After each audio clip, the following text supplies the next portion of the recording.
జీకి పవన్ సలహా బీజేపీతో పొత్తు కరూరుపై సిబిఐ. కరూరుపై సిబిఐ విచారణ కరూరు అంటే తొక్కిసలాట. విజయ్ టీవీకే సభలో తొక్కిసలాట, 40 మందికి పైన చనిపోవటం. ఈ విషయంలో సుప్రీంకోర్టు ఇచ్చిన ఆదేశం ఇది. సిబిఐ విచారణ చేయాలి, సిట్ను వేసింది రాష్ట్ర ప్రభుత్వం. సిట్ వేస్తే కుదరదు. పైగా పోలీసులే కదా అక్కడ బాధ్యత, పోలీసుల మీదే ఆరోపణ వస్తున్నప్పుడు ఆ పోలీసులతోనే సిట్ వేస్తే ఎలా కుదురుతుంది అని supreme court, Tamil Nadu high court, Madras high court ఒప్పుకుంది సిట్టుకు. కానీ సుప్రీంకోర్టు దాన్ని తోసిపుచ్చి సిబిఐ విచారణ జరపాలి అని చెప్పింది. సుప్రీంకోర్టుకు వెళ్ళింది టీవీకే. ఇక్కడ ఆసక్తికరమైనది ఏంటంటే, ఇందాక మనం మాట్లాడినట్టే సిబిఐ విచారణ జరపాలని టీవీకే వాళ్ళు అడుగుతున్నారు. మీరు తమిళనాడుకి వెళ్తే వర్మ, బీజేపీ వాళ్ళు, అన్నా డిఎంకే వాళ్ళు టీవీకేకి మద్దతు. ఇదంతా డిఎంకే ప్రభుత్వం వల్ల జరిగింది. పోలీసుల వైఫల్యం అంటే రాజకీయం వాళ్ళే జరిగింది. వాళ్ళ నిర్లక్ష్యం ఉందంటే వేరే విషయం. ఒక పార్టీ సభ పెట్టింది, ఆ సభలో తొక్కిసలాట జరిగింది. ఆ పార్టీకి అసలు సుప్రీంకోర్టు కూడా అడిగింది. అదే స్థలంలో అన్నాడీఎంకే సభ పెడతానంటే మీరు అనుమతి ఇవ్వలేదు, విజయ్కి ఎందుకు ఇచ్చారు టీవీకే అంటే జాగ్రత్తలు తీసుకుంటాము ఇదంతా అన్నారు. కాబట్టి మేము పెట్టాము అంటే కుదరదు, సిబిఐ విచారణ జరపాలి అని చెప్పారు. ఈ లోపల మీడియాలో, జాతీయ మీడియాతో సహా వార్త సర్క్యులేట్ అవుతుంది అంటే పవన్ కళ్యాణ్ విజయ్కి ఫోన్ చేశారు.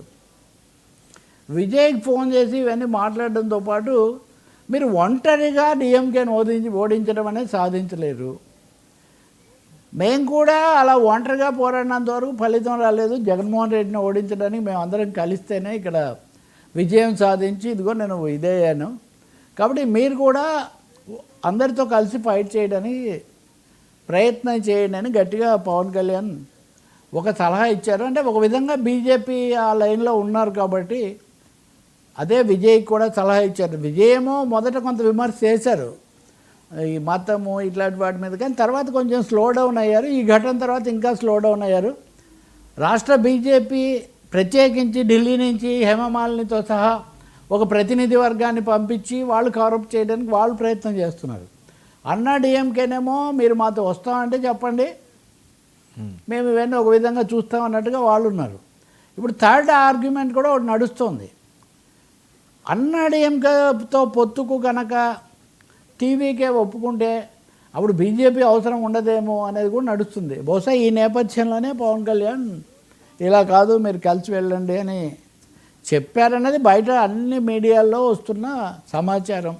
ఇంకా దీని మీద జనసేన వాళ్ళు ఏదైనా చెప్తే తప్ప, లేకపోతే అది సంభవమే కదా. ఎందుకంటే తమిళనాడుకు 1-2 సార్లు వెళ్ళారు, ఆ సుబ్రహ్మణ్య స్వామి వేడుకల్లో కూడా పాల్గొన్నారు.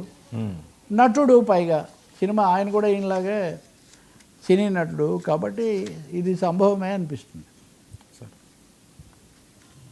సార్ బీహార్ రణబేరి, బీహార్ ఎన్నికలకు సిద్ధమవుతుంది కదా. NDA versus Mahagathbandhan. ఎన్డీఏ పొత్తు కుదిరింది.